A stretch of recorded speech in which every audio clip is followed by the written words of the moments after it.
5 years ago we had some English heritage passes and we spent the whole summer exploring, in fact the whole year, exploring some of our amazing ancient sites around the UK. Now the boys are 4 years older, it's time to go back and revisit some of those sites. So first up, this weekend, it's the Henges.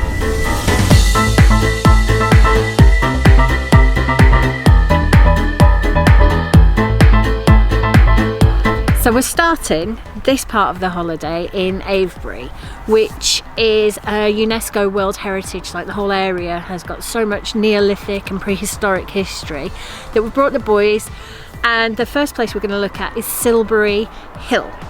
It was created about 2,500 years BC, sort of between the 2,300, 2,400 years BC. So actually right now it's almost 4,500 years old.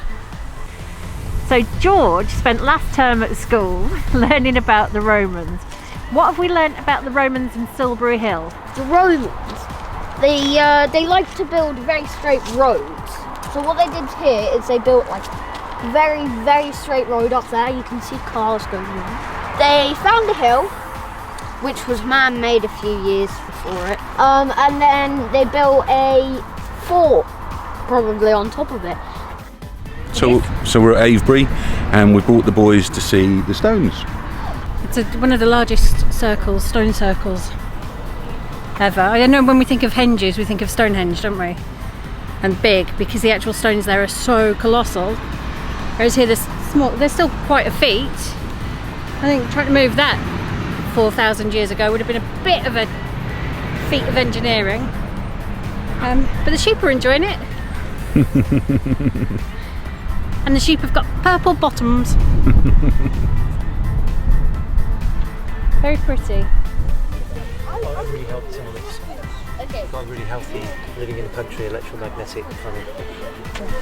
Yeah, and then there's a gap. This band is stronger than this band. So this band feels very different. Yeah. Very, really different. Yeah.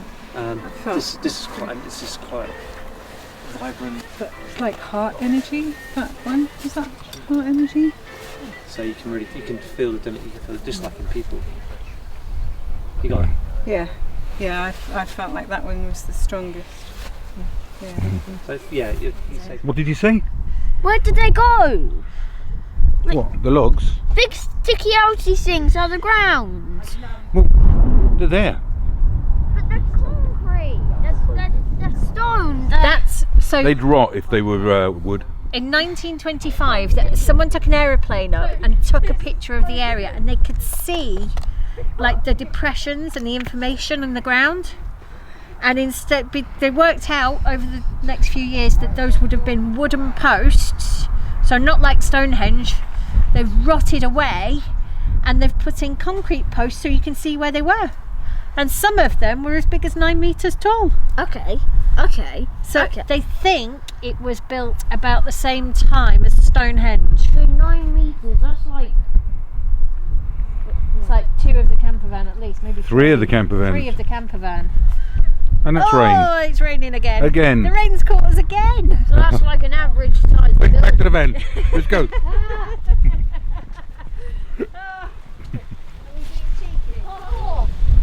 Hot chocolate. It just dragged me over the fence. What's that?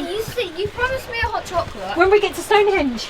Okay, that's And fair. it's going to That's cream. like half an hour away. No, it's not. How long? It's cream and marshmallow. Not far. Oh my god, it's not even rain, it's hailing now. Like This tomorrow. history.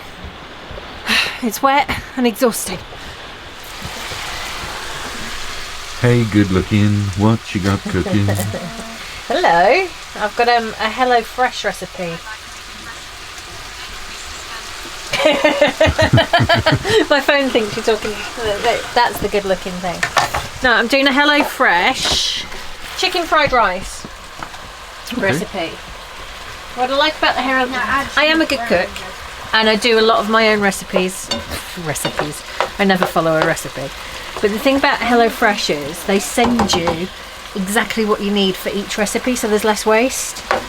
And during lockdown we found that it was not. We couldn't get a delivery, a supermarket delivery to the house, but we could get HelloFresh. So we actually had 4 meals a week delivered, completely fresh ingredients, loads of new ideas, and we had some left over before we came away, so we're having it tonight. The ingredients for this one are rice, chicken thighs, sugar snap peas, spring onions, garlic, a can of sweet corn, and then they give you sachets. Now, this is the only downside because these are plastic sachets, so I don't really like these. And probably I have most of the ingredients myself in the cupboard. But it's so simple, such a simple way to cook your food with a lot less waste. I can't remember if we've ever told you about our fancy pans, but they're really brilliant. They come without handles, or the detachable handles, so they stack really well. This is a handle. I'm just going to drain the rice. Clips on, really secure. I can drain it off. I'm going to put that on there for now. In fact, now I'll put it in there. I'll take that off again. Ready for the next pan. And they're all interchangeable, which is really, really cool. So they stack beautifully in our wardrobe. In our kitchen. I don't keep pans in my wardrobe. Not even I do that. There we go, nearly done. That's really good.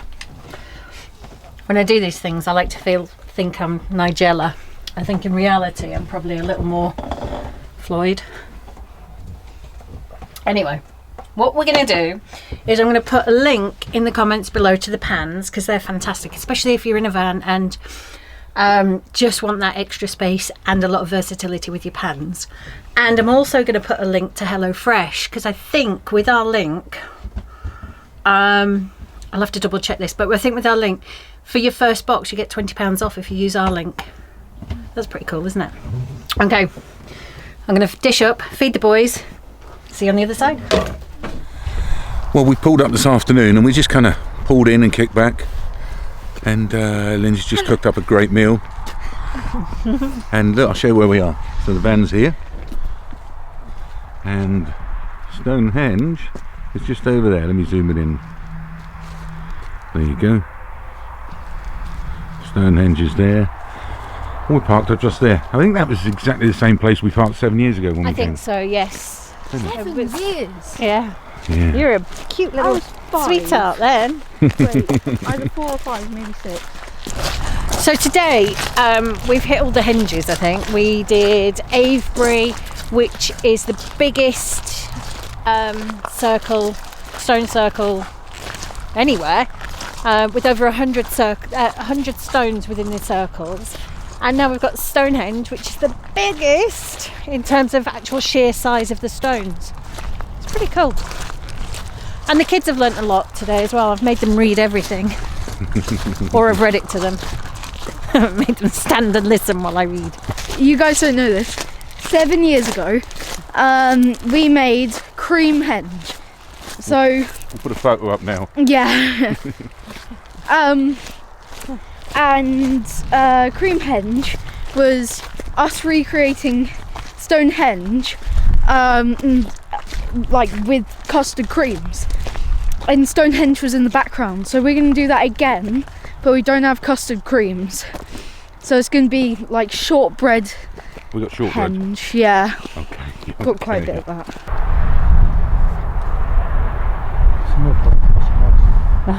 Proper photographer, see? Yeah. Proper photographer, not a pesky YouTuber. There's a few of them down here.